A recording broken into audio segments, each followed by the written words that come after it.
young chillin', a YouTube internet media villain. Can't be what you want her to be. She's a baby-faced heel on the first degree.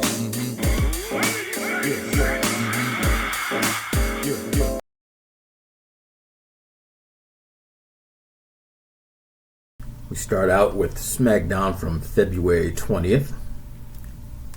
Cody Rhodes opens the show, but Jacob Fatu interrupts. Calls out Drew McIntyre, who's sitting up in a loge up in the audience. And they have a back and forth.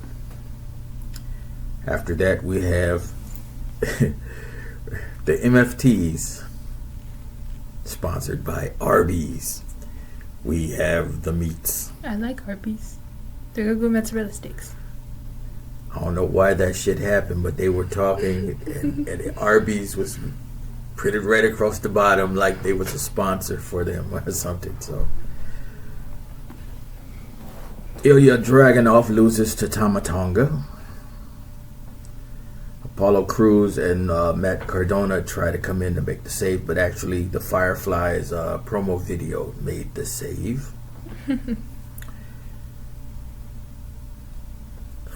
Let's see. Champion Jade Cargill, she cuts a promo.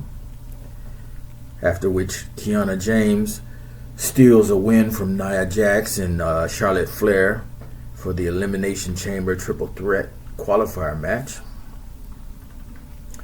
Obafemi squashes Kit Wilson again after 2 poems. Tiffany Stratton defeats Alba Fire. And Trick Williams defeats Damian Priest and Carmelo Hayes in a triple threat elimination chamber match for the men. And U.S. champ Julia versus Rhea Ripley ends in a DQ thanks to Nia Jax and Lash Legends interference. And Aleister Black defeats Randy Orton thanks to Drew McIntyre's interference. Everybody was interfering today on SmackDown. Then we have Raw for February 23rd.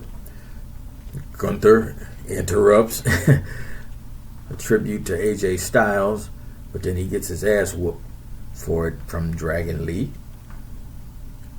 Cody Rhodes gives a promo, and the Vision, they come out and set up hype for their match for the triple threat elimination chamber match, being Bronson Reed and the original El Grande Americano, but they both lose to Jey Uso, I believe because Bronson Reed got hurt.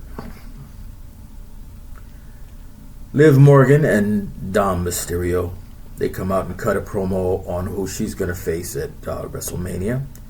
Jade Cargill and Stephanie McCool comes out, and it's safe to say that she chose Stephanie McCool as her match because she got cold cocked. Natalie defeats Maxine Dupree because Dupree got knocked out by a ring post and never did wake up. So I guess you could say she got counted out.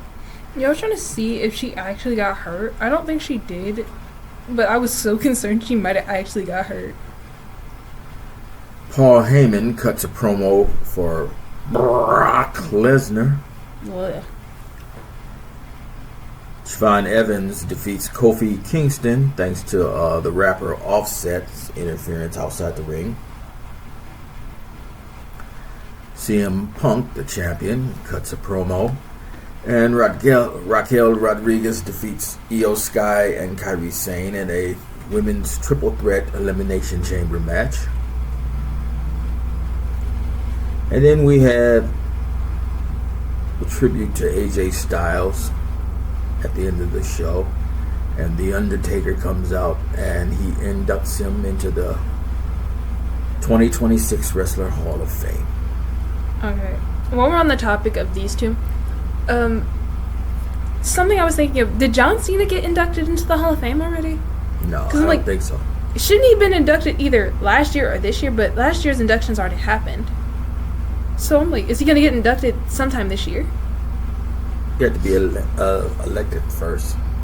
You probably didn't get elected yet. Dang, crazy. Second thing, how many times are they gonna wheel out the Undertaker to just do things? It seems like he gets. He still works there. Yeah, but it's like anytime anything big happens, Undertaker rolls out on a motorcycle. It's like That's how they introduce the. That's the new thing. How they introduce people that's gonna be in the Hall of Fame. Oh, He comes out to tell them. I didn't know that because I just remember him coming out to Rhea Ripley and Rhea Ripley rocking with them, and I'm like, why are we doing this?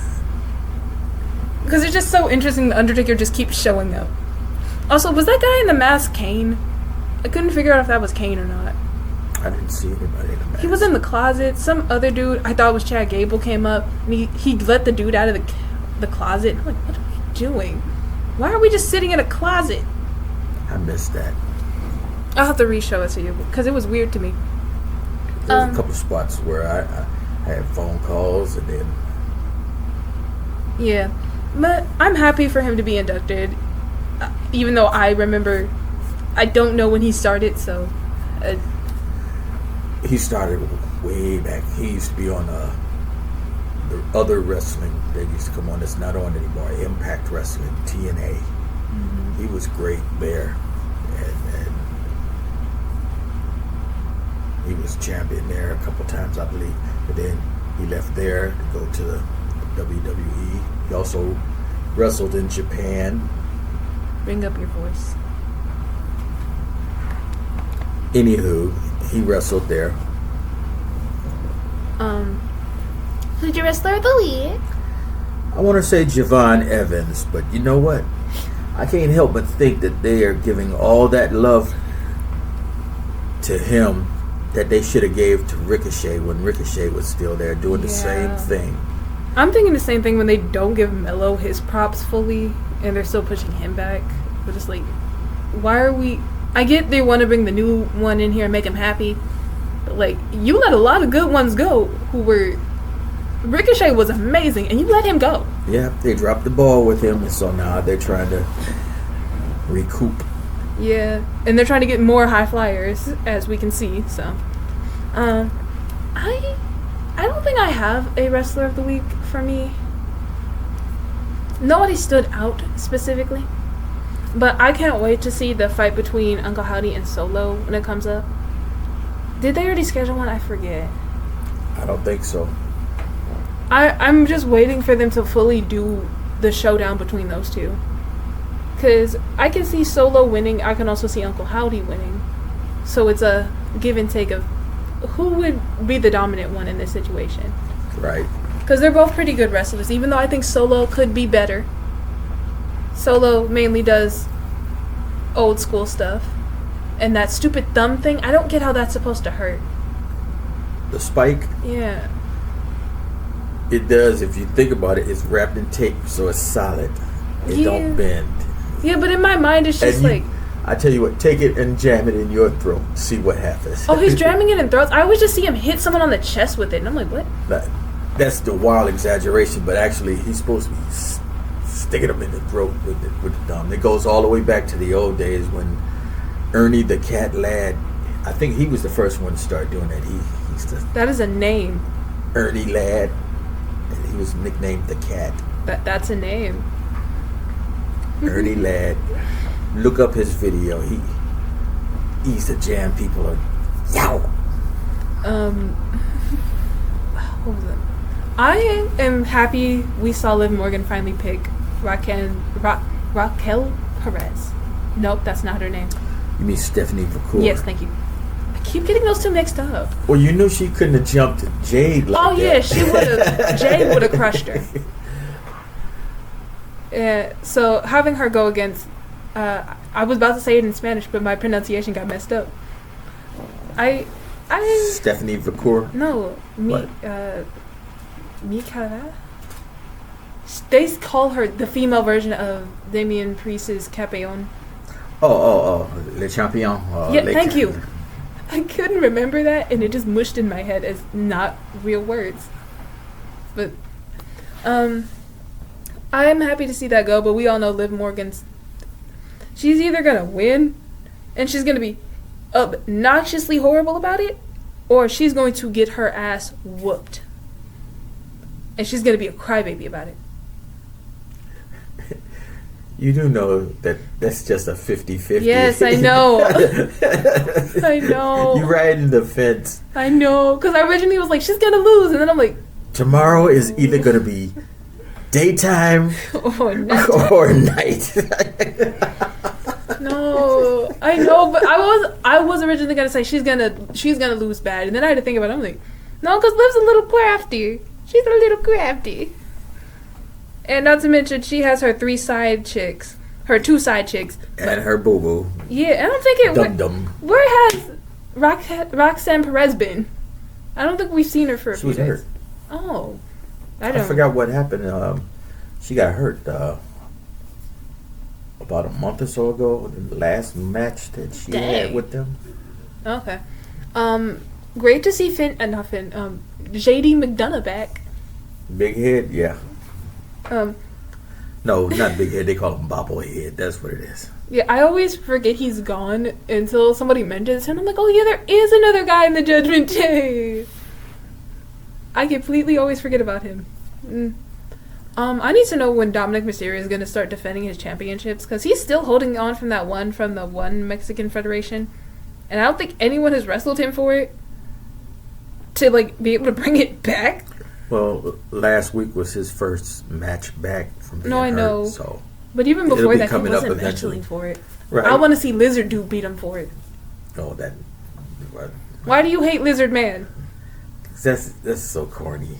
Or Skeleton Dude. He was so fun to see at the Royal Rumble. La Parka.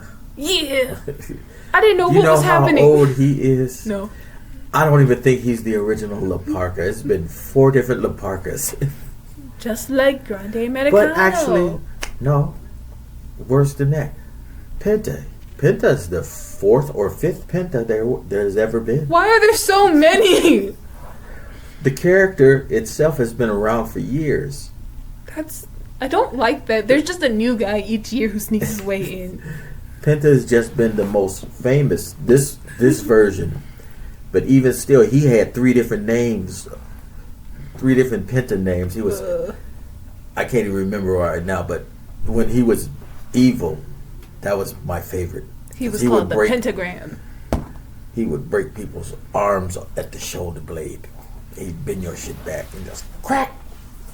He was called the Pentagram. In fact, he whooped Io Sky. Yeah, he beat Io Sky and he beat Chelsea Green. Yeah, I saw their fight. He broke Chelsea Green's arm. He broke when she was the Snake Lady. Yeah. I think Chelsea Green's career before WWE is so interesting, which is why I'm a little sad they don't push her to her full use. Because she was a really interesting wrestler before she got to WWE. Yeah. But they always do that. They always pick a random person who they see is the weak link and turn them into the Miz's. And you end up messing up a few people's careers doing that. But it is what it is. This weekend is the cage thing. The Elimination Chamber. Yes. I just had a really bad stutter. But Elimination Chamber. Do you have any predictions of who you think is going to be the next inductee for the males? No. Because everybody from from the Vision is out, broke up.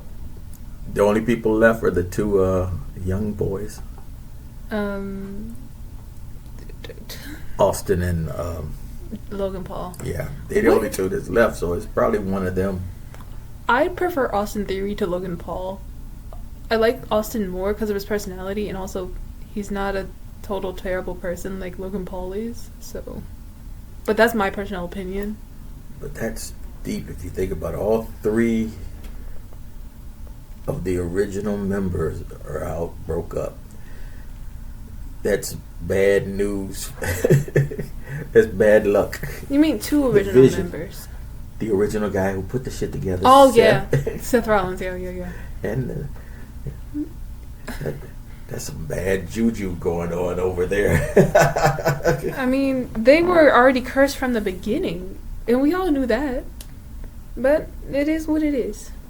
I Did they already pick the third woman yet? Not the third, the fifth woman. I don't think so. But I was thinking it'd be crazy if Bianca Belair came out and then I saw a video of her with Montez. Kiana James. But I don't know what number she is. She the 4th or the 5th? I think she's 4th because there's 2 more rounds going on this Friday. No, the last one was Raquel Rodriguez on Raw. And then on SmackDown was Kiana James. So it was 2 this week. So I think they're done. Oh.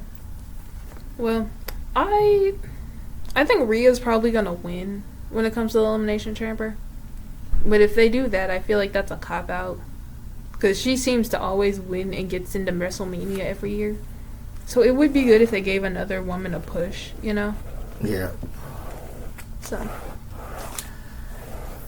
And once again, the MFTs, sponsored by Arby's. Yes. The MFTs are great. I want them to do more, but I guess they're a little stagnant with what they're doing with the bloodline. Because I feel like they had the same problem when it came to Roman's bloodline, and that's why they broke them up, because they didn't know what to do with them after a certain point. Yeah. And I can see them doing that to Solo's bloodline, but hey, I say once again, mafia. Turn them into a mafia and start wreaking havoc. Have them go beat up people for somebody else, and then go, you owe me. And then when that person doesn't pay them back, they're jumping people in the locker rooms. Well, I'm glad they are featuring Tama Tonga more now, seeing that featuring him as a singles wrestler. I think we're meant to be, but I fucked up definitely. She keeps on texting me, do I like her? No, definitely.